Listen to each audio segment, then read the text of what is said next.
Usap mga boss, didip dayo ang asawa kay tawa. Katungar akong hagdan. Sa saging akong kasakaon.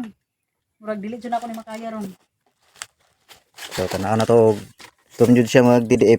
So testingan na to kung kaya jud niya. Dinay ha kay basig ma Oh, piti-piti ang hagdan oh. dili. Tanawa. Di na ko maabot. Dinay lang. Matunggal yung baka sa kanan. Unitan ko.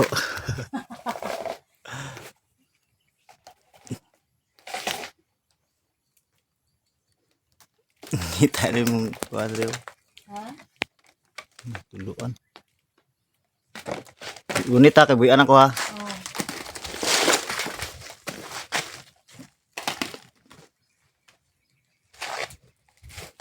Nyara matubang ko.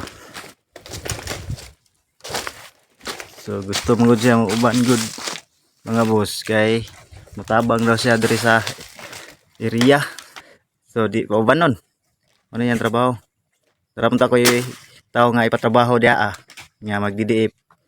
Anam siya nga ayaw na lang daw kay sayang daw pud ang ibayad. May paisiya na lang daw ang mutrabaho. So sige, akong gisugtan nga siya ang mutrabaho. Ko. Lisod kay mangita kwarta.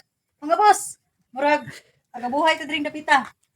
Murag akong tuhod nagkurog. Ang naong ng luspad. Ay sama.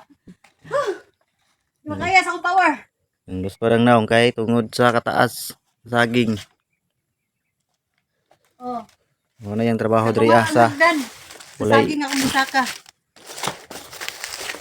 di man niya karon dapat mag-relax. So di man siya mo relax sa balay. Eh, gusto jud siya mo uban diri So akong di pa uban. So ano yung trabaho karon? Kaya ako nagdilip ko og mga dahon. Dagang kay dahon nga tagak. Kay daghan man gud siya og sigatoka tungod sa sige og ulan og init. Mao na resulta sa ting sigatoka. Tingatak sa sigatoka. So nagdilip ko niya siya daw magdidiip. So akong isugtan nga magdidiip siya. So, Hindi mao mo ni. ni maabot diri kay ano na siya. Wae lang. Maabot ni mong kuan.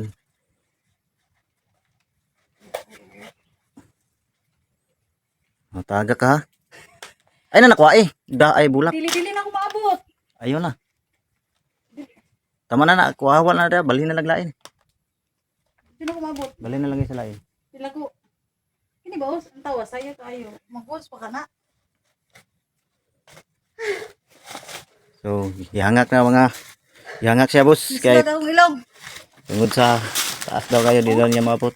Ang bunga nakanday sa bunga. Gani. So, kailangan ko to. Dagang salamat ninyo tanan sa mga solid supporter. Nani kamot sa kanang trabaho kag sagingan mga boss na tawa. Di dyan may mawasan nga mahugab ang kuko. Tagok-tagokan imong kamot kay So, dire na lang ko to. Dagang salamat ninyong tanan. God bless.